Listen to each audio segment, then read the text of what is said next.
Pierwszy VR od PlayStation był dość dziwnym produktem, technologicznie zacofanym, wykorzystującym technologię sprzed 2 generacji, a jednak Sony zadbało o to, abyśmy mieli na nim całkiem niezłe gry i uczciwie przyznaję, że PlayStation VR miał kilka tytułów, które broniły system, no i wygrywał też ceną. Tym razem Sony przygotowało się lepiej do premiery PlayStation VR 2. To sprzęt, który wykorzystuje najnowsze technologie, mogący śmiało stanąć w szranki z innymi hełmami na rynku. Czy granie w garnku na głowie nadal potrafi wciągnąć? Cześć, ja nazywam się Krzysztof Energik-Micielski, a to recenzja PlayStation VR 2. Zapraszam. PlayStation VR 2 mogliśmy kupić w 2 wersjach. Zasadniczo różnica pomiędzy nimi jest taka, że w bogatszym pudełku znajduje się kod na Horizon Call of the Mountain, który osobno można kupić za 299 zł na PlayStation Store. W pudełku jest dość skromnie, ale nie jest to absolutnie wada, wręcz zaleta. Zamiast gąszcza kabli, dziwnych plastikowych pudełek otrzymujemy hełm z podpiętym jednym kablem USB, 2 kontrolery i niewielkie tekturowe pudełko, w którym znajdziemy jeszcze jeden kabel USB do ładowania, jak i sprytnie pomyślane słuchawki, do których jeszcze wrócimy. PSVR 2 wygląda w mojej opinii lepiej niż jego starszy brat. Nawiązuje do stylistyki PlayStation 5 i widać, że należy do tego samego ekosystemu przygotowanego przez Sony. Przód hełmu posiada 4 kamery śledzące ruch głowy, jak i położenie kontrolerów. Na dole hełmu znajdziemy włącznik, mikrofon oraz przełącznik, który umożliwi nam podejrzenie otoczenia bez zdejmowania gogli z głowy. U góry hełmu umieszczono pokrętło do ustawiania rozstawu soczewek, co jest sporym plusem. W poprzednim hełmie były tylko 3 ustawienia, teraz jesteśmy w stanie bardziej precyzyjnie dostosować rozstaw. Na górze z prawej strony znalazł się przycisk zwalniający odległość gogli od oczu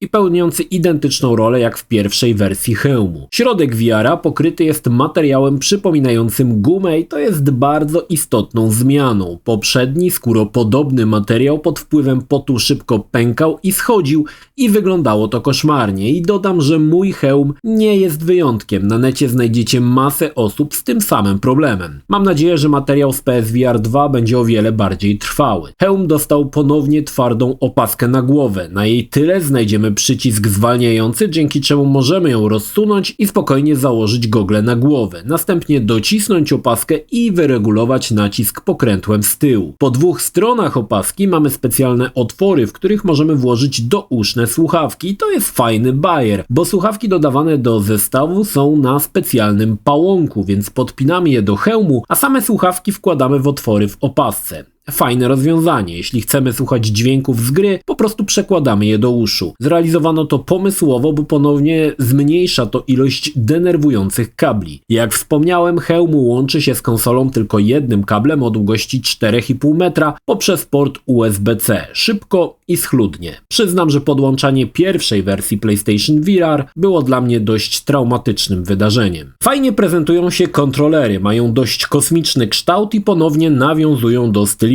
PlayStation 5. Każdy z nich posiada gałkę analogową i po 2 przyciski funkcyjne. Klasyczne kółko, trójkąt, kwadrat i krzyżyk zostały rozdzielone na 2 kontrolery po 2 przyciski na rękę. Również przyciski opcji, jak i przycisk tworzenia zostały rozdzielone. Każdy z kontrolerów posiada też przyciski L1, R1, L2, R2 oraz L3 i R3, które wymagają naciśnięcia gałki. Oba kontrolery są wyposażone w przycisk PlayStation. Na dole kontrolera jedynie znajdziemy złącze USB-C służące do ładowania. Tyle wyglądu. Zajmijmy się tym, co siedzi w środku, czyli mięsem. Gogle posiadają wyświetlacz w technologii OLED, wyświetlający obraz w rozdzielczości 2000 na 2040 pikseli na oko z maksymalną częstotliwością odświeżania 120 Hz.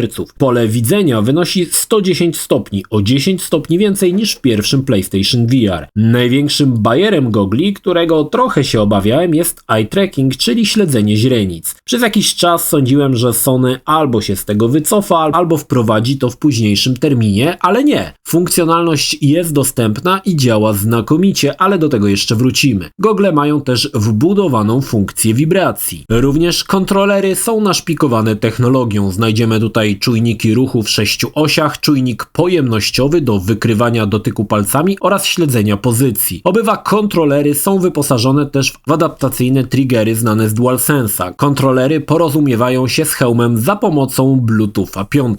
Pierwsze moje obawy dotyczyły tego, czy GAR mi wejdzie na mój wielki dzban. Choć wydaje się to zabawne, już wyjaśniam, dlaczego się obawiałem. W zasadzie nie mam możliwości grania bez okularów. Odpadają też soczewki kontaktowe, ale to jest już jakby mój osobisty problem. Pierwszy PSVR był jedynym hełmem, w który wchodziłem w okularach. Do Questa 2 musiałem zamówić specjalne soczewki, aby móc grać bez okularów. Jak sprawa wygląda z PlayStation VR 2? Cóż, miejsca jest mniej, ale wchodzę, więc jak wchodzę w swoich okularach, to pewnie każdy wejdzie. Niestety granie w taki sposób dalekie jest od komfortu, dlatego zamówiłem również specjalne soczewki w polskiej firmie Widmo VR, która kilka dni temu dodała je do swojej oferty. Po podłączeniu gogli uruchamiamy je i mamy krótki samouczek, który za rączkę przeprowadzi nas przez całą konfigurację. Mamy tutaj określenie powierzchni, na której będziemy grać, czyli room scaling, dostosowanie rozstawu soczewek, kalibracja eye trackingu. Całość trwa dosłownie kilka chwil i po samouczku już jesteśmy gotowi do zabawy. Na początek wygoda. O okularach już powiedziałem, zapewne wraz z soczewkami będzie o wiele lepiej. Hełm nieźle leży na głowie, nawet podczas dłuższej zabawy nic nie uciska i nie męczy. Nie miałem też problemu z przesuwaniem się gogli na twarzy, co automatycznie powodowałoby rozmazanie obrazu. Bardzo sprawnie działa przełączanie obrazu na widok z kamer. Gra zostaje zapauzowana, my możemy poruszać się po mieszkaniu bez obawy wejścia na ścianę czy na kota. Również kontrolery bardzo dobrze leżą w dłoniach, choć mam zastrzeżenia do opasek. Choć ich nie używam, podczas zabawy 2 razy mi się zdarzyło, że opaski, które miały zabezpieczać kontrolery, po prostu wyleciały z otworów, co moim zdaniem nie powinno się nigdy zdarzyć. Niemniej, po ustawieniu room scalingu byłem zaskoczony, że po ponownym uruchomieniu kolejnego dnia konsoli hełm pamiętał doskonale ustawienia. W Questie 2 bywało różnie, więc od razu mogłem przystąpić do gry. Szybko doceniłem fajne rozmieszczenie słuchawek i brak zbędnych kabli. Jasne, fajnie by było, jakby hełm był całkowicie bezprzewodowy, ale wtedy do hełmu musiałaby być wciśnięta cała PlayStation 5, więc ta funkcja raczej odpada. Póki co przesył obrazu w takiej jakości, w takim klatkarzu i bez lagów, no jest dość trudny, więc nie ma co narzekać. Po założeniu hełmu odpala nam się tradycyjnie ekran PlayStation 5 zawieszony w powietrzu. Fajne jest to, że od momentu uruchomienia hełmu nie potrzebujemy już DualSense'a. Jego funkcje przejmują oba kontrolery PSVR Sense. PlayStation nie udostępniło w sumie żadnych dem technologicznych na hełm, więc pozostaje nam albo kupienie czegoś na storze, albo odpalenie jakiegoś dema gry, albo skorzystanie z funkcjonalności hełmu VR w wybranych tytułach, które dostały dla niego wsparcie. Jeszcze kilka słów na temat eye trackingu. Wypada to świetnie, choć funkcjonalność póki co jest taka sobie.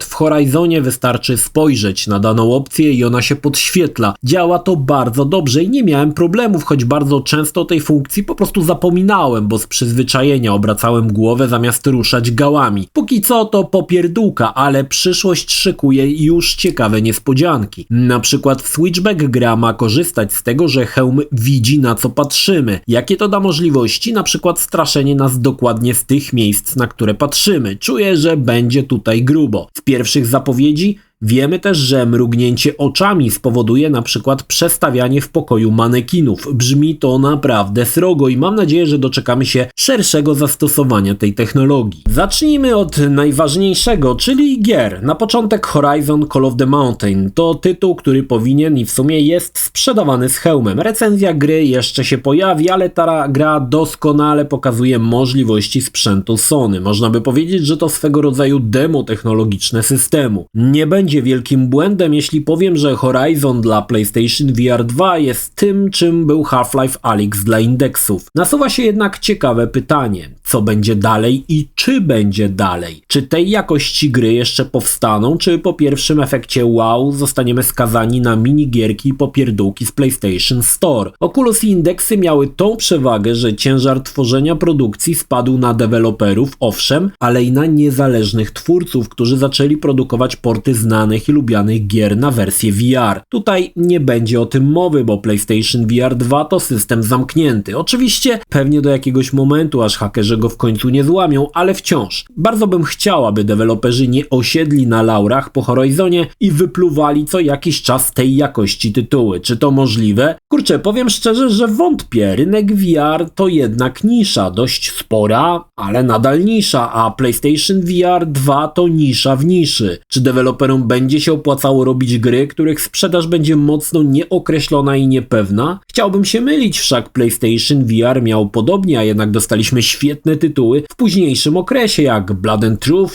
Iron Man czy kilka portów bardziej znanych gier na hełm i to się chwali. Line-up PlayStation VR 2 na tę chwilę wygląda niezwykle zachęcająco i znajdziemy sporo ciekawych tytułów niemal dla każdego. Jeśli tempo będzie podtrzymywane, wróżę różowe lata dla PlayStation VR 2, choć mam wrażenie, że hype na VR-y mocno ostatnimi laty zmalał i ludzie stracili zainteresowanie, ale wierzę, że PlayStation VR 2 będzie potrafiło je na nowo rozbudzić, także nie wpieprzcie tego. Obok Horizona dostajemy kozackie wsparcie dla Resident Evil Viocha. Podobnie jak z częścią 7 na PlayStation VR, tak i tutaj to ta sama gra, ale dostosowana do grania w hełmie i goddammit jest to bardzo konkretny tytuł. Poprzednio grafikę mocno obcięto względem oryginału, ale tutaj, o kurde, wygląda to niesamowicie i w mojej opinii Viocha to kolejny must have dla wielbicieli VR-a. Już sam początek, kiedy nerwowo ostrzeliwujemy się na początku wiochy, pompuje adrenalinę w opór. Tym razem zrezygnowano ze sterowania celownikiem głową, ale sterujemy normalnie rękoma. Można trzymać broń oburącz, dzięki czemu jest trochę stabilniej. Przeładowywanie dostarcza emocji, gdy już czujemy na plecach oddech przeciwnika. Niestety gra ma momenty, które powodują żygogenność. Zazwyczaj dzieje się to w cutscenkach, gdzie konsola przejmuje